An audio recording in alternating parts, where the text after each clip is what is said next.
네, 안녕하세요. 반갑습니다. 디지털 헬스케어 두 번째 시간입니다. 월간 IT 플러스 이 주제로도 여러분들을 한 달에 한 번씩 만나고 있고요. 잠깐 소개해드리자면 저는 월간 IT 플러스에서 스마트한 트렌드의 이야기들, 여러분들의 삶에 도움이 되는 이야기들을 전하고 있는 세컨드 브레인 연구소의 이인북입니다. 반갑습니다. 매달 들으시는 분들도 계시고, 그리고 지지난주에도 들으셨던 분들도 계실 것 같습니다. 그래서 짧게 어떤 건지 소개를 드리고 바로 행사를 좀 진행을 하도록 할게요.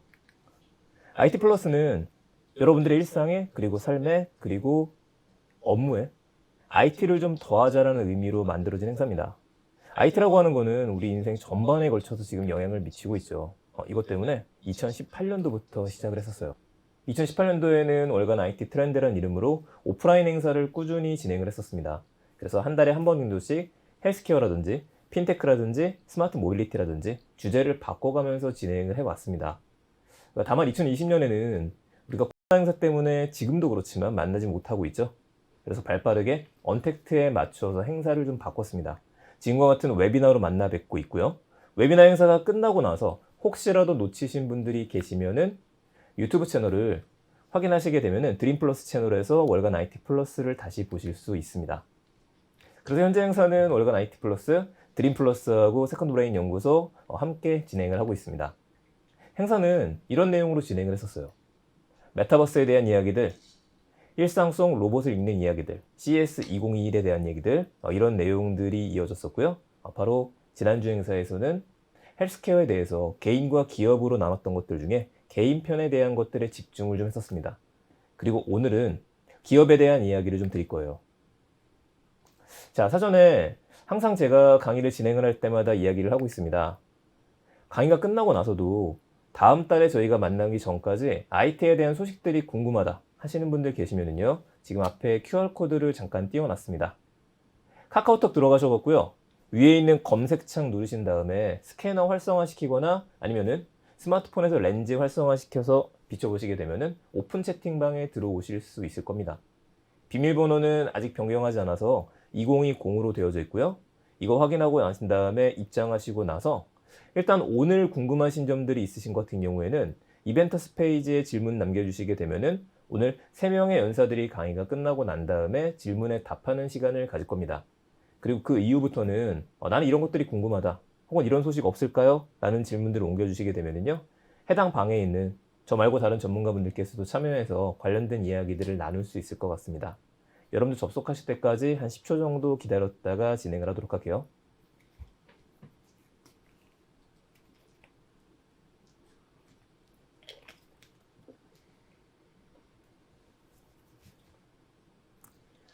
네, 들어오신 분들 많으신 것 같으니까요. 들어오시고 난 다음에는 나중에는 알람 꺼놓으셔도 괜찮으실 것 같습니다. 자, 오늘 이야기를 바로 시작하도록 하죠. 디지털 헬스케어. 헬스라고 하는 부분에, 우리의 건강이라고 하는 부분을 제대로 케어를 할 수 있도록 그동안 많은 연구가 되었던 분야입니다. 그런데 이 부분에 있어서 4차 산업혁명의 발달, 인공지능의 확산, 이런 것들이 접목이 되기 시작하면서 조금 더 자동화시켜서 조금 더 편안하게 우리의 건강한 삶을 누릴 수 있도록 도와주는 게 디지털 헬스케어죠. 이거에 발맞춰서 3가지 이야기를 드렸습니다. 과거와 현재와 예측이라고 하는 부분을 이야기 드렸었어요. 과거에 우리가 의료기기 위주의 경험 기반의, 그러니까 한마디로 의사분들에 따라서 달라지는 치료를 받았다라고 한다면, 현재 같은 경우에는 강력한 의료 플랫폼을 바탕으로 빅데이터를 바탕으로 조금은 더 수준 높은 치료를 받을 수 있게 됐습니다. 이거는 우리의 생명을 연장하는 결과까지 가지게 됐죠. 우리가 궁극적으로 나아가는 방향 중에 하나는 예측 의료입니다. 한마디로 저하고 여러분들이 아프기 전에 미리 예방을 하자라고 하는 부분이에요. 그래서 제가 라이프 헬스케어 사이클이라는 개인 기준에서 본 거 기억하실 겁니다. 충분히 개인적인 것만 생각을 해봐서 도대체 나는 헬스케어를 평소에 어떻게 활용을 하고 있을까? 나의 건강을 어떻게 지키고 있을까? 이 표 기억나시죠? 개인 차원에서 우리가 병원을 가는 거는 정기적으로 검진을 받아서 가는 경우가 있고요. 이러면 안 되겠지만 아파서 가는 경우가 있고, 병원에서는 저희들을 진단을 내려주고 진단을 받고 나면 치료하게 되고 처방을 받게 됩니다. 여기에선 비용이 발생하게 되어져 있죠. 이 일련의 프로세스에서 우리가 사용하는 여러 가지 디지털 기기뿐만 아니라 정부기관에 대한 것들, 그리고 의료기관에 대한 것들, 게다가 보험회사까지 모든 것들이 연결되는 하나의 표에 개인이 중심에 있습니다. 이게 지금까지 변화 중에 하나였었죠. 과거의 헬스케어라고 하는 게 뭔가 좀 더 조직적인 것들, 큰 회사들, 기업에 국한된 것들이었다고 한다면 이제는 요즘에는요 정말 개개인들이 자신의 건강을 많이 챙기고 활성화가 되는 개인이 주체가 되는 시대로 바뀌게 됐습니다. 이걸 가능하게 했었던 거 기억하시죠? 우리들이 자발적으로 우리의 운동 데이터를 생산을 하고 있기 때문이었습니다. 운동 데이터의 생산, 다양한 어플리케이션들, 나이키와 같은 것들, 삼성 헬스와 같은 것들, 아니면 아이폰의 기본 앱인 건강에 대한 것들. 우리들은 지금도, 저도 그렇지만은 계속해서 주기적으로 데이터를 만들어내고 있습니다. 이 데이터를 자발적으로 사람들이 만들다 보니까 수집은 거의 끝나 있는 상태가 되는 거죠. 그러니 24시간 모니터링이라고 하는 게 가능해졌다. 이 모니터링을 도와주는 도구들이 발전했죠. 손목 유의 주치의라고 할 수 있는 디바이스들. 대표적으로 애플 워치가 있었고요. 구글에서는 핏빗이라는 회사를 인수했다고 이야기했었습니다. 또 하나의 강력한 경쟁자이자 이쪽 시장을 압박하고 있는 회사 중에 하나가 샤오미. 저렴한 디바이스로 승부를 내렸었죠. 하나가 더 있었죠. 삼성입니다. 삼성의 갤럭시 워치 3가 있었었고 저가형 버전이 나왔었던 갤럭시 P까지. 그런데 저희가 2주 전에 행사를 진행했었고 한 주를 건너뛰어서 지금 행사를 진행을 하는데요. 지난주에 놀라운 일이 하나 있었죠. 구글의 I.O. 연례 개발자 회의에서 발표를 하나 했었습니다. 바로 구글에서 갖고 있는 안드로이드 웨어, 웨어러블 OS하고 삼성의 갤럭시 워치에 쓰이는 타이젠 OS 이 두 개를 합쳐서 통합 플랫폼을 만들겠다고 선언했었죠. 이거는 단순히 OS에 대한 이야기뿐만 아니라 OS를 통해서 수집될 수 있는 모든 데이터들, 여기에 대한 연결까지 가게 됩니다. 이쪽 시장을 바라볼 때에도 역시 그 관점에서 보시는 것도 좋을 것 같아요. 이제 오늘의 이야기는 개인 참여부터 좀 들어가려고 합니다. 여기서 핵심이 되는 것들, 아까 전에 보여드렸었던 이 순서에서 개인이 내가 병원에 가고 난 다음에 병원에 가서 진단을 받고 나서 처방을 받았습니다. 보험료까지 냈어요. 이게 다음부터는 병원에서 이야기를 해주는 대로 의사분께서 처방을 해주시는 대로 지속적으로 약도 먹고 다음 주에 오라 그랬으면 가야 되는데 안 가죠. 왜 안 가게 되죠? 귀찮아서 안 가게 됩니다. 보통 3일치 약을 타고 난 다음에 하루 먹고 이틀 먹고 괜찮아지게 되면 안 가게 돼요. 자, 이 귀찮음이라고 하는 거 사람 개개인마다 다 가지고 있는 겁니다. 그렇다면 이 사람은 게으르니까 건강은 자기가 지켜야지 이게 아니에요. 건강은 자기가 지켜야지 이거는 완벽하게 아날로그적인 방식입니다. 디지털 헬스케어 분야로 갖게 되면 이 분야 자신이 지키지 못하는 건강에 대해서 누군가 대신해 줄 수 있는 것들 이것도 굉장히 편안하게 아프지 않게 예방해 주는 걸로 시작을 해서 아프고서 무슨 문제가 생겼을 때 보험료 청구까지 완벽하게 할 수 있는 시스템. 자, 이거를 토탈 헬스케어 솔루션이라고 이야기를 하죠. 자동화입니다. 이왕이면 한 곳에서 모든 거를 할 수 있는 곳들은 없을까? 있죠. 이런 곳들은 전 세계적으로 많습니다. 그런데 토탈 헬스케어 솔루션이라고 하는 것들이 제대로 나오게 된 계기는 때문이에요. 는 굉장한 위협이자 새로운 기회가 되고 있습니다. 싸우는 수많은 기업들이 있죠. 단순히 백신 회사들 뿐만 아니라 로봇 회사들도 있고요. 지금 모든 분야에서 기회로 삼았던 곳들은 성장을 해왔습니다. 그런데 헬스케어 분야도 마찬가지예요. 왜 새로운 기회가 됐느냐? 전 세계가 동시에 멈췄다가 다시 움직이는 일상이 시작되기 위해서는 당연한 얘기겠지만 헬스케어에 관련되었었던 수많은 제재들이 해결이 돼야 됩니다. 의료 부분에 대해서 한시적으로 제한이 풀린 곳들이 많아졌죠. 우리나라도 마찬가지고요. 그래서 또 다른 기회를 양산하게 됐습니다. 자, 의미 있는 곳들 몇 곳을 좀 보도록 할게요. 첫 번째 얘기에서는 저는 전체적인 거를 훑어드리고 난 다음에 뒤에는 두 분의 전문가들과 함께 관련된 이야기를 또 나눌 겁니다. 첫 번째 저희가 이야기하는 회사는 텔레닥이라는 이름의 회사입니다. 텔레닥은 미국의 대표적인 헬스케어 솔루션을 갖고 있는 곳이죠. 관련된 주식에 투자하셨던 분들이라면 놓치지 않으셨을 만한 회사인데 이 회사의 특징은 247365입니다. 딱 봐도 무슨 의미인지 아시겠죠? 24시간, 주 7일, 365일이에요. 병원에 가기 위해서는 우리가 병원에서 의사를 만나기 위해서는 어떻게 만나야 됩니까? 그 병원이 지금 문을 열었나? 확인해 봐야 돼요. 네이버에서 검색을 해봐야 됩니다. 문 연 병원이 있는지 확인을 해야 되는데 그럴 필요가 없다는 거죠. 우리나라도 그렇지만은 미국 같은 경우에는 의사하고 만나기 위해서 예약해서 실제 방문까지 이루어져서 처방을 받는 데까지 걸리는 기간이라고 할 정도로 길죠. 최대 3주까지 걸리는 일들이 있습니다. 그 전에 문제가 생기게 되면 심각한 거죠. 우리나라가 좋은 거죠. 근데 이 부분 해결한 겁니다. 생각해보면 우리가 의사를 만나서 처방을 받을 때 걸리는 시간 별로 안 걸려요. 병원에 가서 기다리는 시간은 1시간, 2시간. 근데 의사분께서 저를 진단해 주시는 시간은 5분이면 끝나죠.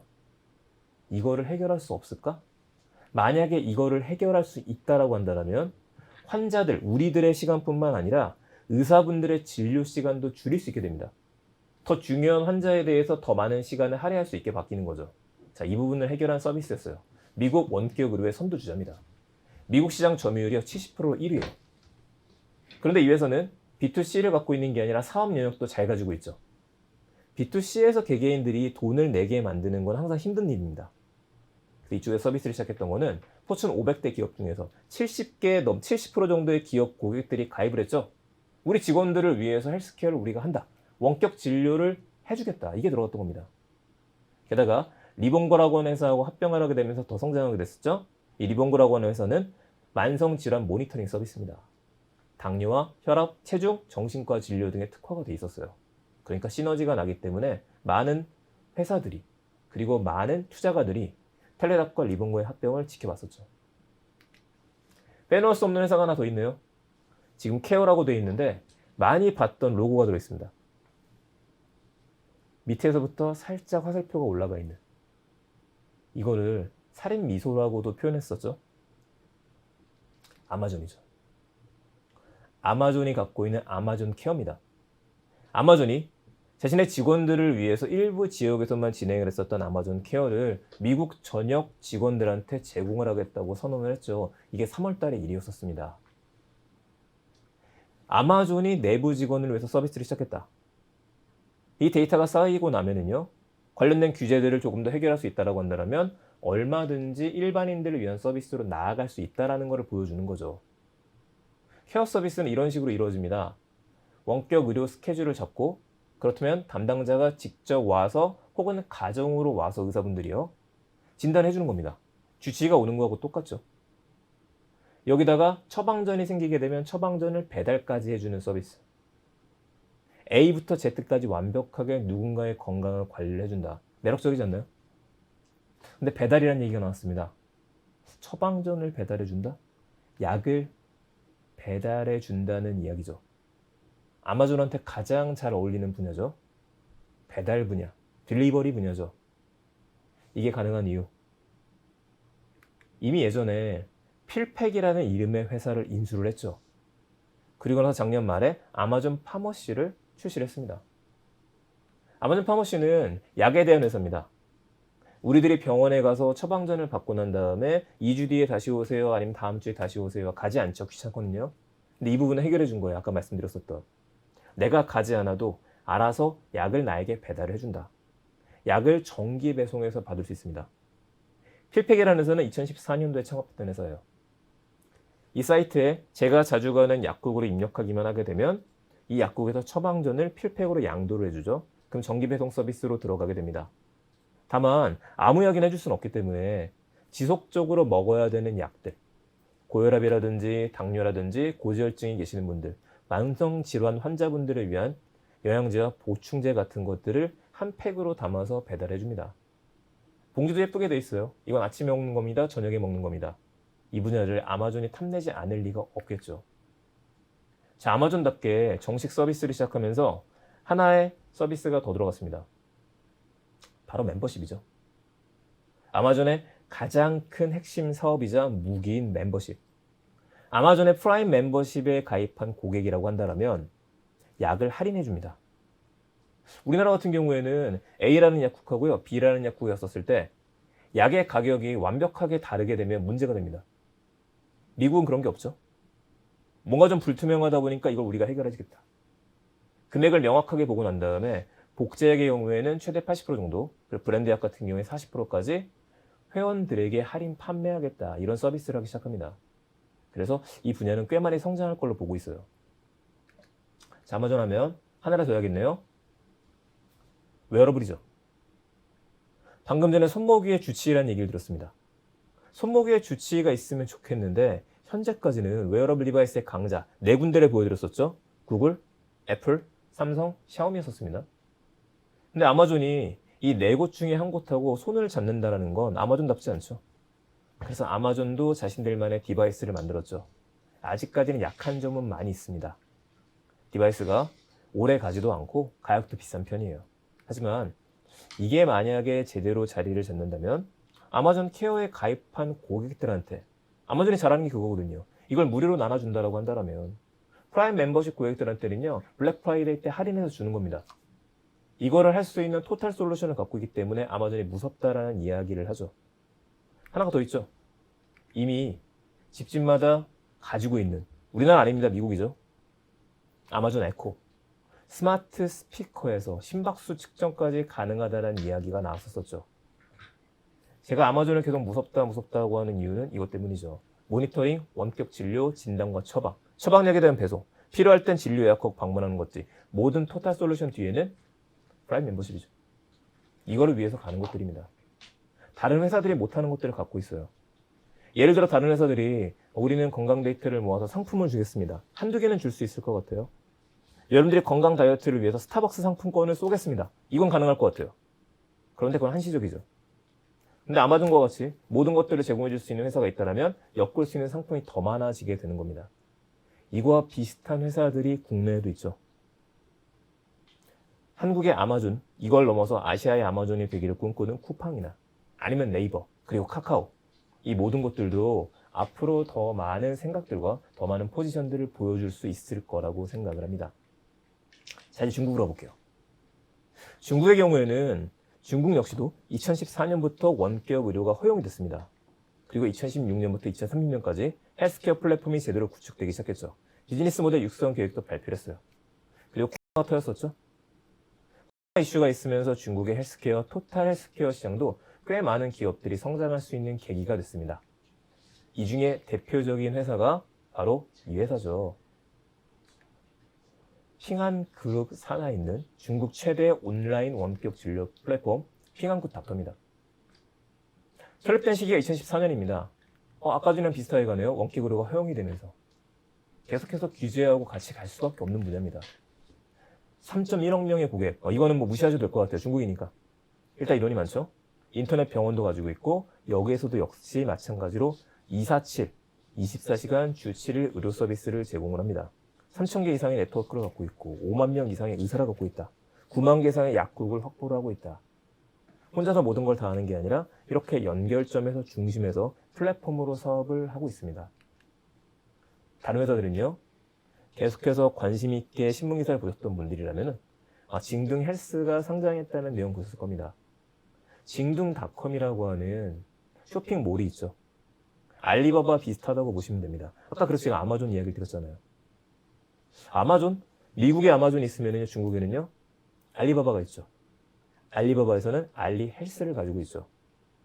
이 모든 회사들, 헬스케어 분야하고는 전혀 어울리지 않았던 회사들이 이 시장에 뛰어드는 것은 그만큼 가능성이 높은 시장인과 동시에 고객의 데이터를 바탕으로 한 사업들이 더 많이 성장할 수 있다는 걸 보여주기 때문입니다.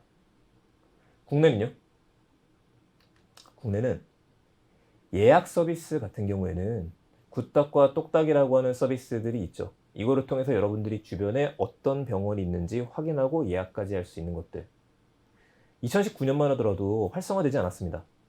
근데 2020년에 이슈가 있으면서 이 두 개의 앱들을 활용하시는 양은 정말 많이 늘어났어요. 우리나라도 지금 배달이 되는 약국이 있죠.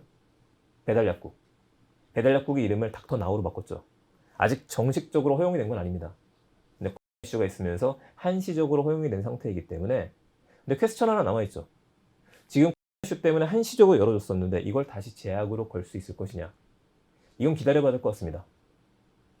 저희들이 지금 웨비나라는 시점 기준으로 해서 27일부터 카카오하고 네이버 맵을 통해서 여러분들이 자녀 백신을 확인할 수 있고 그 백신을 미리 신청해서 맞을 수 있는 시장까지 열리게 됐죠. 이거 역시도 헬스케어라고 보셔야겠죠. 정리하자면 아직 이 분야는 성장 가능성이 충분한 시장입니다. 앞으로 1년, 2년 지금과 정말 다르게 성장하는 기업들을 보실 수 있을 거예요. 의문이 두 가지가 좀 남으실 겁니다. 첫 번째 의문은 그렇다면 제가 지금 아프거나 아프기 전에 가는 것들, 우리 머릿속에 있는 생각들은 적어도 40, 50대? 그 정도까지를 생각하시는 분들도 많을 겁니다. 그 이상의 분들. 헬스케어가 정말 많이 필요하신 분들이라면 어떻게 될까? 사실 이 부분은 제가 놓쳤던 부분이기도 합니다. 고령층에 대한 서비스들도 달라져야겠죠? 이분에 대한 헬스케어에 대한 부분들. 두 번째, 그렇다면 지금 해외에 있는 핑한굿 닥터와 같은 곳들을 소개했었는데 국내에 있는 대기업들은, 헬스케어 기업들은 어떤 식의 준비를 하고 있을까? 이 두 가지에 대해서 두 명의 연세분들을 모시고서 또 다른 이야기를 들어볼 겁니다. 네, 잠깐 정리할 시간이 있으니까 잠시만 기다려주시고요. 바로 헬스케어 시장에 있어서 어떻게 성장하고 있는지 이야기를 추가로 들어보도록 하겠습니다.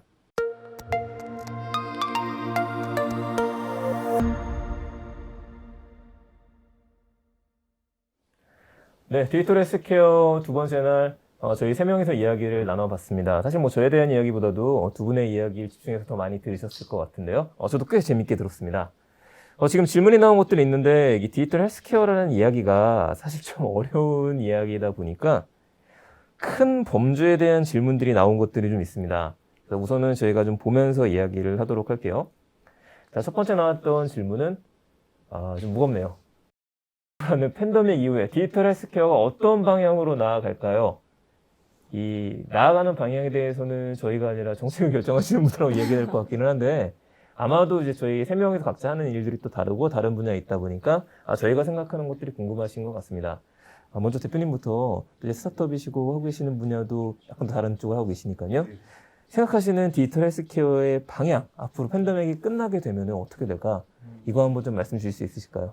예, 뭐 저도 이거에 대해서 깊이 있는 이해가 있는 건 아닌데 네네. 최근에 이제 그런 시세를 보면서 이제 의료 수준도 비슷하지만 저희 우리나라보다 좀 더 일본 같은 경우는 대응이 잘 안 되고 있다는 걸 느꼈거든요. 그렇죠. 그거에 대해서 생각을 해봤을 때 결국은 이 격차가 어디서 올까라고 했을 때 IT적인 부분에서 많은 차이가 있다는 생각이 들었어요. 그러니까 다시 말해서 그 국가나 어떤 기업에서 어떤 그런 환자들이나 어떤 그런 데이터들이 우리나라 상대적으로 더 체계적으로 관리되고 있고 또 체계적으로 관리되지 못한 국가일수록 이런 팬데믹 상황에서 되게 취약하다는 게 느껴져가지고 앞으로 뭐 당연히 이런 로 인해서 비대면적인 서비스도 많이 늘어나고 여러 가지 모습들이 정책들이 새로 생겨나겠지만 기본적으로 그 의료 헬스케어 관련해서 그 고객과의 그런 데이터 접점을 구축해 나가는 그런 방향으로 정부가 그걸 더 추구하지 않을까? 그리고 그거에 맞춰서 기업들도 그것이 유용하다는 것을 이미 증명했으니까요. 그런 것들을 좀 더 지속적으로 개발해 나가지 않을까 생각합니다. 그럼 추가로 네네. 케어링 쪽에서는 어떤 거 준비하고 계세요? 그래서 저희도 이제 사실은 이런 요양보호사 분들이나 그리고 수급자 어르신 분들을 지금은 그렇게까지 체계적으로 관리되는 센터가 많지는 않아요. 이 시장 자체에서. 왜냐면 그렇게 관리해봤자 그게 기업으로 있어서 큰 효용이 없으니까요. 근데 저희 케어링 같은 경우는 이제 수급자를 관리하는 숫자가 뭐 보통 센터는 한 30명 정도 케어하는 게 대부분인데 네. 저희는 뭐 수천 명, 수만 명을 하고 싶으니까 당연히 그거에 따른 데이터를 축적하고 있고 그 데이터에 맞춰서 또 더 좋은 요양 서비스를 어떻게 제공할 수 있을지 사실 좀 더 계층적으로 분석하는 것들이 있거든요. 그래서 저희도 기본적으로 우리는 고객 데이터와 그런 어르신 그리고 요양보호사분들의 데이터 그리고 그거에 대한 연결을 통해서 얼마나 개선되는지 그거를 좀 더 추구하고 있는 방향으로 모든 시스템을 설계하고 있습니다. 현재는 DB를 바탕으로 해서 시스템을 구축 중이시다. 예, 좀 맞습니다. 알겠습니다. 그럼 이제 또 큰 회사 얘기를 들어봐야죠. 네, 하나생명 쪽에서는 어떻게 생각하십니까? 서비스 프로바이더의 입장에서, 그러니까 보험사는 국내는 좀 다를 수 있지만 해외, 그러니까 미국 같은 아까 사보험 시장에서는 그 헬스케어 프로바이더가 보험사랑 거의 그 비슷한 의미거든요. 근데 그런 입장에서 보면 이 코스트가 굉장히 큰 문제였어요. 의료 비용이 계속 증가하는 거.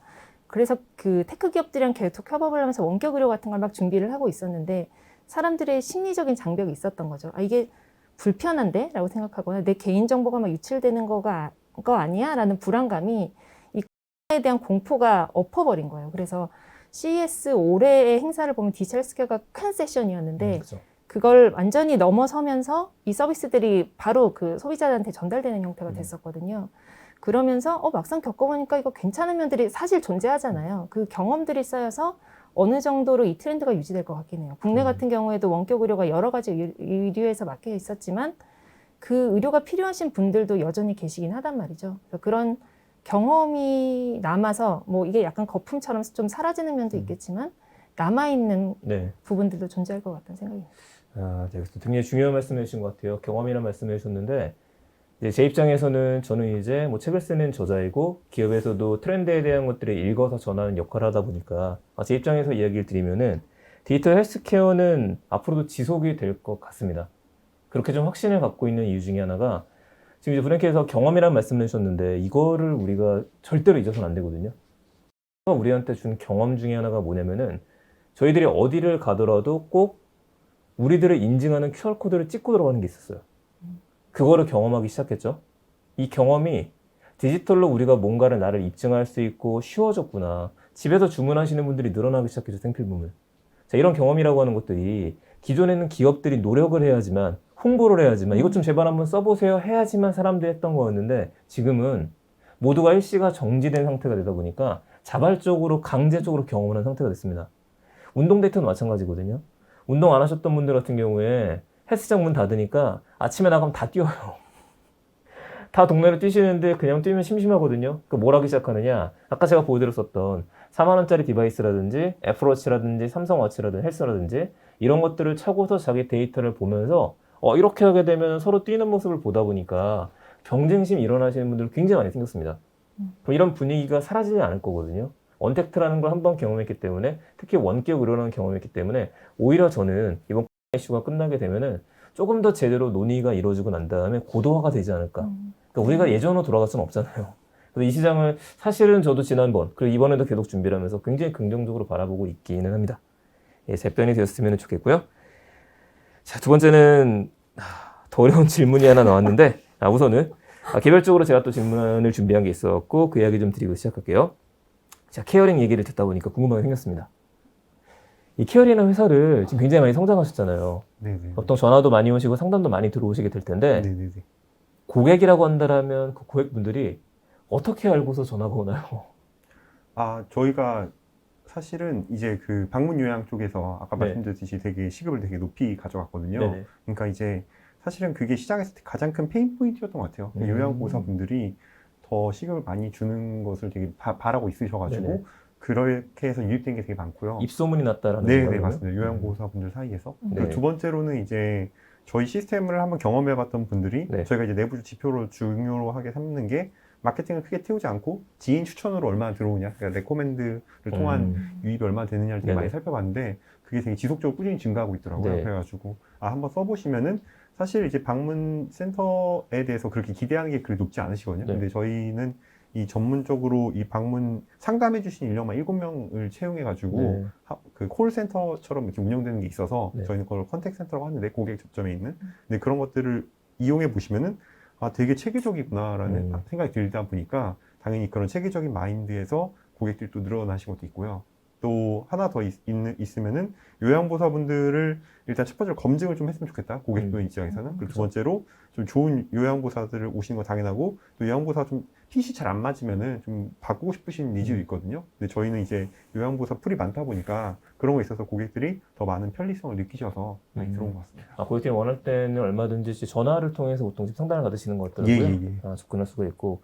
근데 고객이 그러면은 크게 두 부류가 있으시겠네요. 예. 한 분은 고용을 원하시는 분들이 있으실 거고, 다른 분들은 이제 요양보호사분들이 계실 거고요. 예. 그렇다는 얘기는 요양보호사분들 같은 경우 연령대가 그래도 좀 높으실 거라는 생각이 들고, 예. 원하시는 분들 같은 경우에 자녀분들이 많으실 테니까 연령대가 예. 낮으실 것 같은데, 예, 맞습니다. 그분들의 상담은 다 전화로 이루어지나요? 아니면 뭐 카톡이라든지 SNS라든지 이런 것들을 활용하시는 것도 있나요? 저희가 이제 카톡이랑 그 플러스 친구 이런 걸 채널톡 이런 거 통해서 플러스 친구를 그런 통해서. IT적인 것도 결합돼 있긴 한데 네. 실제로 해보면은 이게 이제 단순히 카톡만으로는 말하고 싶은 내용들이 사실 되게 많거든요. 그쵸. 그러니까 저희 부모님 모신다고 하면은 그냥 이제 되게 단타성이면 좀 구하기 그럴 수도 있을 것 같은데 네네. 저희는 되게 한 번 쓰시면 몇 년을 쓰시거든요. 그러다 보니까 우리 어머니한테 되게 잘 맞는 분을 원하기 때문에 되게 많은 이야기를 하실 수밖에 없고 그래서 결국은 전화 위주로 많이 이루어지고 있습니다. 그러니까 제일 중요한 거는 제가 이해하기로는 그 요양보호소에 대한 검증 부분이 제일 중요하겠네요. 네네. 사람과 사람에 대한 관계를 중간에서 해결해 주시는 문제신 예, 거잖아요. 예, 맞습니다. 알겠습니다. 저도 이제 홈페이지에 들어가서 케어링 서비스를 보다 보니까 관련된 것들을 조금 더 자세하게 알 수 있어갖고요. 방송 보시는 분들도 구글링으로 케어링 치면 바로 나오더라고요. 네네네. 네이버에서도 케어링 치면 바로 나옵니다. 네, 한번 보시면 좋을 것 같습니다. 자, 하나생명 쪽에서도 제가 질문 하나 좀 공유드리겠습니다. 저희들이 지금 데이터가 중요하다는 얘기를 했었고 계속 나오게 되는 게 경험에 대한 얘기예요. 저는 산화생명에서 만든 앱 중에 헬로라는 앱을 사실 좀 쓰고 있어요. 좋은 것 중에 하나가 식단 관리를 좀 들어가서 썼는데 아마 방송 보시는 분들도 많은 분들이 때문에 확진자 되신 분들 많으실 거예요. 근데 우리가 건강에서 제일 중요한 게 운동하는 것도 운동인데 운동한다고 살 빠지지 않거든요. 체중 조절하시려면 먹는 걸 조절하셔야 돼요. 근데 이게 되게 귀찮은 게 아침마다 내가 뭘 먹었는지 다 입력하는 게 정말 귀찮습니다. 근데 보니까 사진을 찍어갖고 또 인공지능 방식으로 해서 해결하는 것들이 좀 있더라고요. 네. 그래서 거기다가 이벤트 같은 것도 벌여서 계속 참여를 유도하시는데 제가 원래 궁금했던 거는 아까 말씀하셨던 부분이었어요. 이벤트 끝나게 되면 유입량이 어떻게 되느냐였었는데 그 부분은 지금 설명을 주셨기 때문에 그럼 앞으로 지금 헬로에 뭐 잘 이해해 줄 수 있다면은요. 혹시 어떤 쪽으로까지 나아가는 것들을 고민하고 계시는지 잠깐 이야기해 줄 수 있을까요?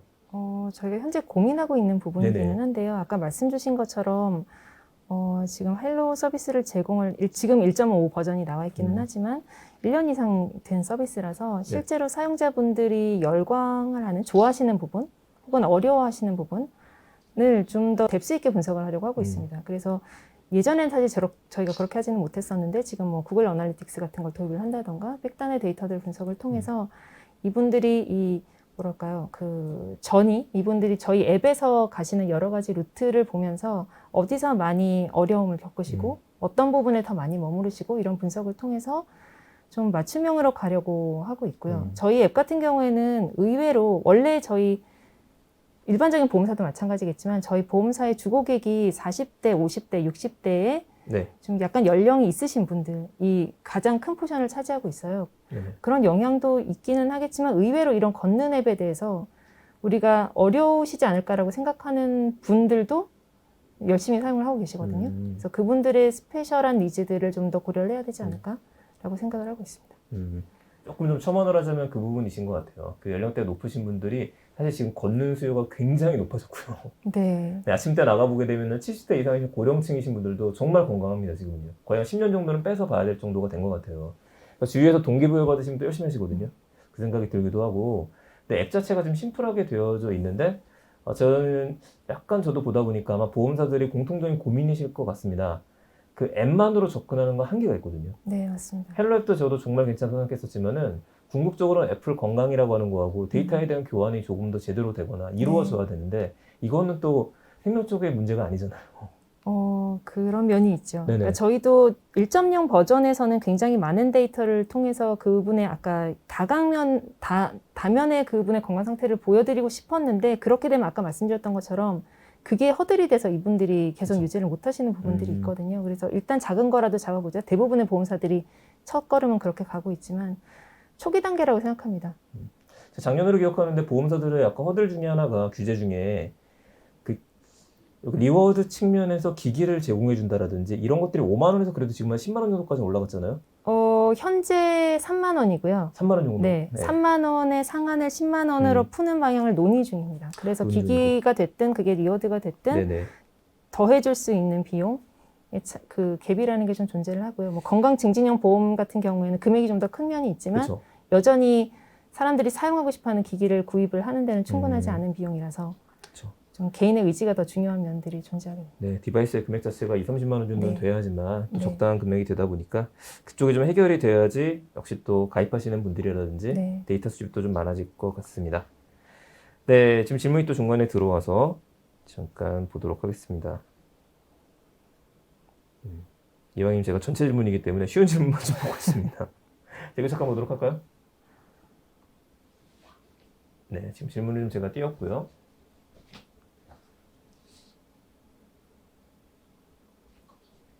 네네. 자, 디지털 헬스케어를 통해서 다양한 사용자의 데이터를 축적하게 되더라도 이런 데이터를 통해서 사용자의 마음을 읽게 되기까지 사용자도 기업도 익숙해지는 시간, 그렇죠. 필요할 거라고 이야기를 하십니다. 그런데 얼마만큼의 시간이 지나면 데이터를 통해 삶을 이해하는 시기, 약간 철학적인데요. 얼마만큼의 시간이 지나면 데이터를 통해 삶을 이해하는 시기가 오게 될까? 어떻게 생각하시나요? 얼마나 될까요, 이거요? 데이터 분석하고 계시는 것도 지금요. 네. 근데 일단 이 데이터라는 것도 사실은 이제 삶을 이해한다는 게, 네. 결국은 이게 이제 실제로 저희가 회사 사무실에서 일하는 것과, 네. 그 다음에 실제로 어르신 집에 들어가면은 되게 다른 느낌을 받거든요. 네네. 그러니까 이제 그분의 어떤 집 안에, 저희는 이제 방문 여행이니까, 네네. 집 안에서 그 어르신들을 보다 보니까 어떤 그 배경과 같이 어우러져서 그분의 삶이 보이는 거거든요. 그렇죠. 근데 사실은 그런 부분들이 또 사실은 그분을 다 반추하는 게 아닌데, 그러니까 디지털이 물론 당연히 많이 올라가더라도 그런 어떤 어르신들의 어떤 위급 상황이나 어떤 신체 데이터, 다시 말해서 그런 뭐 바이탈 사인 같은 거는 저희가 인식할 수 있어도 그분이 진짜로 어떤 감정을 느끼고 어떻게 생활하시는지까지 인식하는 데까지는 좀 많이 흘러도 쉽지 않을 것 같아요. 어떤 그 사람의 배경이나 흐름이 있어야 되니까요. 그래서 저희는 아마 시간이 지나도 어떤 그 맥락을 이해하는 건 네네. 어려울 것 같고, 단기적으로는 그분의 어떤 헬스케어에 네. 필수적으로 되게 필요한 그런 부분은 좀 어느 정도 많이 해결되지 않을까 생각됩니다. 사실 이 지금 질문하셨던 분께서 말씀하시는 전체적인 맥락에 있어서의 데이터라고 한다면 이걸 제일 잘할 수 있는 기업은 페이스북이나 구글이나 그쪽 업체들이긴 합니다. 넷플릭스에도 소셜 딜레마라고 하는 영화가 나와 있죠. 그런 것들을 보더라도 이미 우리의 축적된 데이터를 갖고 있고, 제가 오늘 만약 강의 끝나고 나서 잘했어 막 이러면서 페이스북에다가 올리면은 기분이 좋은 상태거든요. 혹은 제가 안 좋은 상태일 수 있겠죠. 이 모든 데이터가 제 건강에 대한 데이터랑 합쳐지게 되면은 그 사람에 대한 온전한 걸 볼 수 있을 텐데, 이건 우리가 해결해야 되는 허들도 많아요. 규제적인 것들이 많기 때문에. 그래서 오히려 좀 이렇게 여쭙고 싶습니다. 이렇게 좀 여쭙고 싶습니다. 이 데이터를 우리 각자가 보는 눈으로 보자면 케어링에서도 데이터를 지금 수집하고 분석하시는 게 있으실 텐데, 특히 요양사분들 같은 경우에도 갔다 오신 다음에 뭔가 보고하는 데이터가 있다라든지 만족도 조사라든지 이런 것들이 있으실 것 같아요. 근데 다른 데하고 다르게 케어링에서 제일 중요하게 보는 데이터가 있다라고 한다면 그게 뭔지 좀 이야기해 드릴 수 있을까요? 저희가 지금 아직 데이터 자체를 그렇게 네네. 막 다 트래킹하고 있지는 않은데요. 네. 저희가 이제 도입하려는 것 중에 하나가 어르신들의 그런 활동성을 저희가 트래킹하려고 하고 있거든요. 만족도보다도 오히려 활동성. 예, 그러니까 다시 말해서 무슨 말이냐면 어르신들이 너무 침대에 오래 계시다 보니까 네네. 결국은 어떻게 보면은 그게 더 안전하다고 생각해서 그렇게 하는 걸 수도 있는데 계속 그 자리에 머물러 계시면은 우울증도 오시고 그쵸. 또 다시 말해서 근육도 더 퇴화되시기 때문에 네. 저희가 이제 추구를 하려는 거는 어르신들이 활동성이 너무 떨어지기 시작하면은 뭐 요양보호사가 됐든 그리고 가족이 됐든 어르신을 산책시켜 드린다던가 계속 뭔가 활동을 할 수 있도록 해야 더 행복함과 어떤 근력 손실을 막을 수 있다 생각하고 있어서 저희가 좀 많이 지금 데이터를 축적하려고 하는 거는 활동성 부분을 좀 고민하고 있습니다. 이런 것들을 뭐 헬스케어 쪽 데이터는 아니더라도 그런 데이터나 앱에서 보게 되면 활력 지수라고 좀 이야기를 하는데 이런 부분에 대한 포인트를 좀 주시는 것 같습니다. 네네네. 네. 그렇다면은 아까 헬로 얘기가 마찬가지라면 질문 주셨던 아까 그리고 대표님이 네네. 재해석해 주신 상황에서 보면 저는 사실은 데이터 과학자라고 얘기를 하고 데이터 분석이 원래 제 본업이고요. 네. 그런 입장에서 말씀을 드리면 데이터가 무엇이냐도 중요하겠지만 그렇죠. 그게 우리의 심리나 마음을 그대로 반영하고 있지 않아요. 그러니까 밤 12시마다 뭐 족발 같은 걸 시켜 먹는 것은 배가 고파서가 아니라 정신적인 해기가 지거나 스트레스를 받는 상황일 수도 있는 거거든요. 네, 뜨끔하신 분들 많겠네요. 그러니까 데이터 자체는 그 안에 어떤 밸류가 담겨 있는 것이 아니라 굉장히 뉴트럴한 그런 소재이고요. 그걸 우리가 어떻게 해석해내느냐가 중요한 문제가 되는 거고, 그런 관점에서 보면 오히려 데이터에 어떤 의미를 부여하기 전에 처음에 접근을 할 때는 굉장히 객관적이고 과학적인 시선으로 접근을 해야 된다고 생각합니다. 그래서 사용자가 어떻게 행동하는지, 왜는 모르겠지만 어떻게를 통해서 왜를 찾아가는 과정을 별도로 거쳐야 된다고 생각해요. 어떻게를 통해서 왜를 찾아가는 일을 가져야 된다. 있습니다. 아까 전에 우리 또 데이터를 지금 제일 많이 활용을 하고 계시고 수집하는 데이터 중에 하나가 헬로라든지 이런 것들 쓰고 계시는데 가장 어려운 뭔가요? 어렵게 느껴지는 점이 있다라고 사용자들이 있다라고 했었거든요. 헬로를 사용에 있어서 이게 좀 어렵다라고 느꼈던 것도 있다. 근데 그 어떤 부분이 제일 어려우시던가요? 사용자 입장에. 네. 사용하시는 분들이 지금 40대도 있고 50대도 있고 근데 그 이상이신 분들도 있으니까 네. 그 포인트 좀 궁금합니다. 이게 기본적으로 저희가 안고 있는 문제이기도 하고 네. 저희 고객들이 안고 있는 문제인 게 아까 보여드렸던 것처럼 그 헬로 앱의 사용자들도 모자이크처럼 존재를 해요. 그러니까 우리가 동질한 어떤 건강 증진을 하고 모자이크처럼. 싶은 사람이라고 생각하지만 본인이 있는 상태와 네. 본인이 원하는 목표가 다른 거죠. 하고 싶은 게 다른 거예요. 누구는 걷는 것만 하고 싶고 누구는 굉장히 정밀하게 내 먹는 데이터도 기록을 하고 싶고 하는 다양한 니즈가 한 통 안에 녹아있기 때문에 네. 그거를 본인의 입장에서 보면 부족한 부분이 있는 게 굉장히 다양성을 가지고 있는 거. 그래서 저희가 이걸 어떤 특정 고객을 타겟팅을 할 것이냐 아니면 범용적으로 해서 모두가 다 어쨌든 조금씩은 누릴 수 있는 모양을 만들 것인가 이게 약간 의사결정에 큰 고민거리가 되는 것 같습니다. 네, 알겠습니다. 지금 선택 질문이 하나 있어서 하나 또 봐보도록 하겠습니다. 개인 웨어러블 디바이스로 수집된 데이터가 실제 의료 데이터로 활용하게 되려면 그 조건은 무엇이 있을까요? 한국 의료 시스템이 수가라는 체계에 갇혀 있는 것 같은데 의료 생태계 밖에서 안으로 개혁할 수 있을까요? 라는 얘기가 나왔습니다. 먼저 부장님 얘기부터 좀 질문이 묵직묵직하네요. 네, 가능한 답변부터 먼저 해주시면 될 것 같습니다. 네, 일단은 가장 큰 허들은 의료 서비스를 제공하는 곳에서 저 웨어러블 디바이스에서 나오는 데이터를 충분히 봐줄 만한 환경인가인 것 같아요. 환경인가. 그러니까 물론 그분들이 3분 진료를 하는 현실 속에서 네네. 그분들이 참조할 만한 형태로 이 데이터가 가공되어서 제공이 돼야 되는 이슈도 있겠지만 네. 그분들이 본인이 진료를 할 때 이것을 추가적으로 고려해 줌으로써 본인이 얻는 효익이라는 게 존재를 해야 되는 거죠. 그렇죠. 그러니까 선한 의지를 가지고 뭐라도 하나 더 봐주고 싶어하는 의사분들도 계시겠지만 우리는 그 산업 자체를 봐야 되잖아요. 그런 경우에 그렇게 해야 되는 당위성이라는 걸 마련을 해주는 것. 아까 숟가락도 물려있는 문제라고 생각이 되고요. 네, 그게 해결이 되어야 원하든 돈을 벌기 위해서든 환자를 알기 위해서든 그 데이터를 보려고 할 거고 보려고 하는 순간 여러 가지 솔루션들이 생길 거라고 생각합니다. 그렇습니다. 사실 이런 부분들이 우리가 지금 좀 너무 깊어지긴 했는데 얘기들이 그 데이터에 대한 해결책은 어떤 업체라든지 아니면 개인의 의지만으로 되진 않아요. 지금 저희들이 전체적인 산업혁명 시대, 4차 산업혁명 이런 것들을 이야기를 할 때 모든 것들이 국가 정책이라든지 규제라든지 이런 거랑 맞물려 있을 수밖에 없습니다. 그래서 우리들이 모두 지금 보시는 분들 비슷한 심정이실 것 같아요. 지금 답답한 것들이 있을 수도 있을 것 같고 이게 어떻게 해결됐으면 좋겠다라는 의견들도 있을 수 있는데 제가 확실하게 이야기 드릴 수 있는 거는 좋은 기회가 된 것 같습니다. 지금이 좋은 기회가 됐고 덕분에 이런 것들을 이제 논할 수 있는 시기가 됐고 하나하나씩 좀 풀리고 있다. 이 관점에서 조금은 더 우리가 지켜보면 되지 않을까 그 생각이 좀 들기는 합니다.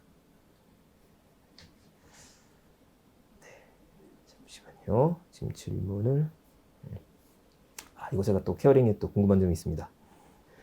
대표님 어떻게 이쪽 분야에 관심이 있으셨어요? 이걸 좀 듣고 싶었었는데 제가 깜빡했네요. 네. 원래 그전에는 계속 데이터 쪽 사업 했었거든요. 데이터 쪽으로. 좀 더 같으죠. 그러니까 데이터, 이게 게임 데이터? 이런 BG라는 그 롤 데이터 분석하는 그런 쪽에도 있었고요. 네. 그 다음에 이제 블록체인 데이터 그쪽에도 사업했었고. 근데 이제 하다 보니까, 다 좋고 재밌는 사업이었는데, 궁극적으로 뭔가 기여한다는 느낌은 없었던 것 같아요. 그러니까 사업적으로 뭔가 어느 정도 조그마한 성취를 다 이루긴 했었지만, 뭔가 하다 보면은 쉽게 그냥 현타 같은 게 좀 왔어가지고, 이게 좀 그런 와중에 어떤 분이 사실은 얘기를 좀 해줬었거든요. 그러니까 이런 사업을 너가 해보는 건 어떻겠냐라고 제가 그러니까 좀 알던 지인분께서 우연찮게 얘기를 꺼내셨는데, 그때 그냥 사실은 호기심에 좀 궁금해서 좀 찾아보게 됐고, 일본 같은 사례를 보면 아무래도 일본이 좀 더 노령 사회가 더 빨리 왔다 보니까 이런 방문 요양 사업이 되게 기업화돼 있고 체계적으로 돌아가고 있더라고요. 그래서 왜 한국은 이런 게 없지? 라는 생각이 들어서 제가 몇 가지 가설을 가지고 그냥 그 가설 가지고는 분명 될 것 같은데, 그래서 근데 우연히 집 근처에 그래서 궁금해서 사실 이거 어떻게 보면 가설 검증하기 위해서 방문 요양 센터 운영하고 계신 분들 계셔가지고 찾아가서 여쭤봤어요. 이렇게 하면 어떻게 하면 되지 않겠냐. 근데 이제 처음에 이제 당연히 이상한 남자가 와서 물어보니까 처음에는 쫓아내시려다가 심심하셨는지 막 얘기 계속 들으시다가 이래서 안 되고 저래서 안 되고 이렇게 업에 오래 계셨던 분들이거든요. 근데 이제 그래서 제가 근데 이거는 이렇게 해결하면 되고 이건 이렇게 하면 해결하면 되지 않을까요? 이렇게 했더니 그쵸? 그러다 보니까 그분들이 되게 호기심이 생기셨고, 두 번째로 그분들도 요양보호사분들이나 이런 거에 있어서 그러니까 그렇게 바뀌어야 된다고 생각은 하고 계셨는데 뭔가 딱히 그냥 그러고 마셨던 상태에서 마침 제가 우연히 그런 얘기를 하게 됐고, 그래서 그분이 또 자기 지인을 데리고 오셔가지고 방문영 하시는, 그래서 같이 만나서 다 같이 이렇게 얘기하다가, 그래서 대표님이 하시겠다는 거죠, 이거를. 그래가지고 제가 예, 하겠습니다 이렇게 해가지고 갑자기 이게 하게 돼서, 근데 되게 그분들은 아무 조건 없이 합류하셨거든요. 그래가지고 그거에 대한 책임감으로 하게 됐습니다. 어떻게 보면 좀 특이하게 하게 된 케이스였어요. 참 좋은 스토리네요. 자, 저희가 시간이 또 한정이 되어져 있다 보니까요. 관련된 거 그럼 두 분께 공통적으로다가 한 번씩 좀 여쭤보고서 좀 끝내도록 하겠습니다. 지금 헬스케어에 대한 이야기를 나눴는데 어떻게 보면 헬스케어의 최전선에 계시는 분들이세요. 그러다 보니까 지금 시국도 됐고 1년 정도가 지났는데 그래도 이 업무를 계속 하시면서 제일 좀 보람을 느꼈다 라는 부분이 있으면은 한번 생각해 주시면 좋을 것 같습니다. 생각하는 시간이 필요하실 것 같고요. 지금 또 이제 바로 이어지는 얘기가 나올 수 있을 것 같아요. 대표님 이야기부터 들어보도록 할게요.